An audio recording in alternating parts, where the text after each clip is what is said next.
Shalom saudara yang dikasihi Tuhan Yesus Kristus. Selamat pagi, salam sejahtera buat saudara semua dimanapun saudara berada. Damai dan sukacita oleh Roh Kudus melimpah senantiasa dalam hati dan kehidupan saudara semua. Sebelum kita mendengarkan renungan firman Tuhan, mari sama-sama kita berdoa. Bapa kami yang di sorga, Bapa di dalam nama Tuhan Yesus Kristus, kami mengucap syukur Tuhan oleh karena anugerah-Mu, kasih setia-Mu dan kebaikan-Mu kepada kami. Tuhan sudah memberkati dan melindungi kami dari sepanjang malam hingga pagi hari ini.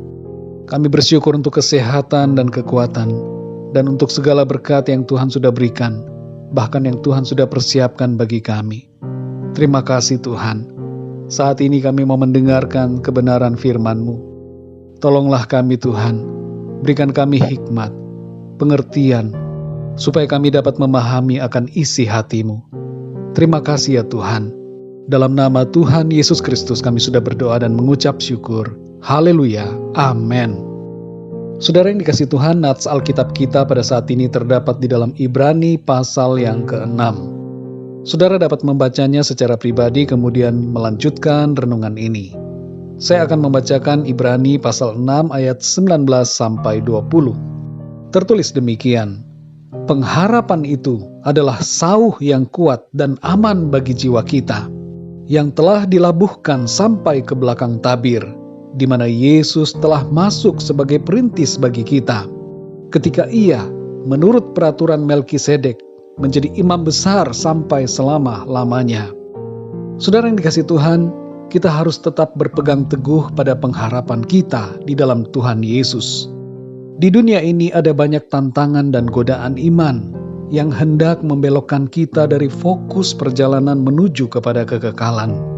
Ada banyak hal duniawi yang menarik dan menggoda di sepanjang perjalanan hidup kita di bumi, yang mencoba untuk membuat kita berhenti, berbelok dan kemudian melupakan fokus dan tujuan kita yang sebenarnya. Ibrani pasal yang ke-6 berisi mengenai peringatan yang melengkapi isi dari pasal sebelumnya, yaitu apa yang disampaikan dalam pasal yang ke-5. Tuhan menghendaki agar kita semua yang telah menjadi percaya terus bertumbuh dalam pengenalan akan Tuhan, sebab ketidakdewasaan secara rohani dapat menghambat pertumbuhan iman, menimbulkan keraguan dan kekecewaan yang suatu saat bisa menyebabkan kemurtatan. Kita semua saudara hendaknya tidak menjadi orang beriman yang levelnya hanya di permukaan saja, tapi iman kita harus sampai ke level yang paling tinggi. Pengertian dan pengenalan kita akan Tuhan seharusnya semakin bertambah-tambah seiring dengan bertambahnya waktu pengiringan kita akan Tuhan.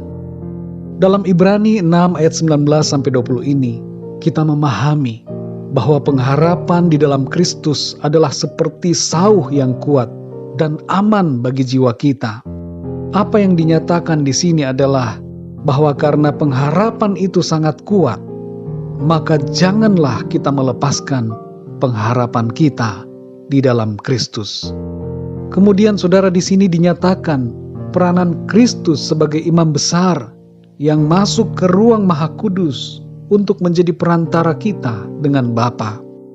Saudara yang dikasihi Tuhan, secara sederhana, pasal 6 ini mempunyai makna bahwa Tuhan tidak pernah berdusta dan tidak akan memungkiri janjinya. Keselamatan yang Tuhan sudah janjikan kepada kita adalah sesuatu yang pasti, dan kita pasti akan menerimanya. Sehubungan dengan hal itu saudara, sikap kita sebagai orang-orang yang percaya hendaknya adalah sebagai berikut. Yang pertama, milikilah pengenalan akan Tuhan yang semakin dalam dari waktu ke waktu. Jangan sampai kita tidak bertumbuh secara rohani. Jangan sampai kita stagnan atau malah berkurang pengertian kita dan pengenalan kita akan Tuhan.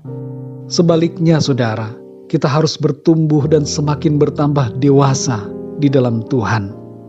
Yang kedua saudara, berpeganglah teguh pada iman dan pengharapan kita di dalam Tuhan Yesus. Jangan pernah lepaskan iman kita, tapi mari setia terus percaya kepada Tuhan Yesus Kristus.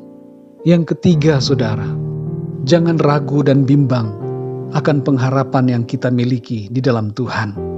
Karena Tuhan telah berjanji dan Ia tidak akan pernah mengingkari keselamatan yang Ia janjikan kepada kita dan yang sesungguhnya sudah kita terima akan kita miliki dengan sepenuhnya ketika kita sampai kepada kekekalan, bertemu muka dengan Yesus Kristus, Tuhan dan kekasih kita.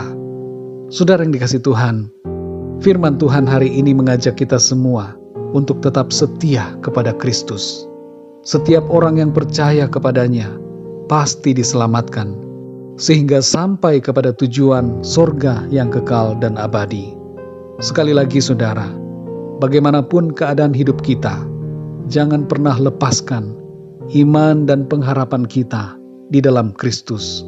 Karena hanya di dalam Dialah ada keselamatan dan ada kehidupan yang kekal.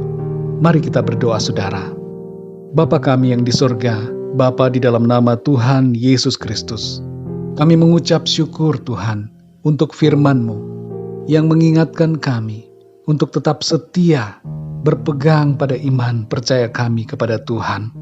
Situasi kehidupan seringkali mencoba untuk mengalihkan perhatian dan iman kami, mencoba untuk membuat kami berbelok dari jalan-jalan-Mu. Tapi kami sadar saat ini bahwa kami harus tetap memandang kepadamu, fokus kepadamu Tuhan, dan tidak melepaskan pengharapan yang kuat di dalam Engkau. Engkau telah berjanji, dan janji-Mu itu Tuhan adalah janji yang murni, tidak akan Engkau ingkari. Di dalam Engkau-lah ya Tuhan, kami menerima keselamatan dan kehidupan yang kekal. Sebab tidak ada keselamatan di dalam nama lain, selain hanya di dalam nama-Mu, ya Tuhan Yesus Kristus.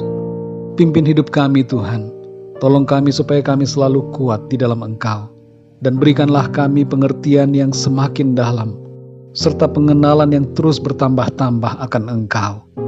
Terima kasih ya Tuhan. Di sepanjang hari ini, kami mohon tuntunan-Mu ya Tuhan. Berikan kami hikmat, berikan kami pertolongan-Mu, supaya kami dapat berjalan, melangkah seturut dengan kehendak-Mu. Dalam segala aktivitas yang kami lakukan, biarlah di dalamnya nama-Mu senantiasa dimuliakan. Terima kasih ya Tuhan. Di dalam nama Tuhan Yesus Kristus, Tuhan dan Juru Selamat kami berdoa dan mengucap syukur. Haleluya, amin. Puji Tuhan, saudara yang dikasihi Tuhan, saya percaya firman Tuhan menjadi berkat dan kekuatan buat saudara semua, dan Roh Kudus akan menolong saudara untuk lebih lagi memahami kebenaran firman Tuhan. Tuhan Yesus memberkati saudara semua. Sampai jumpa dalam renungan yang berikutnya. Haleluya.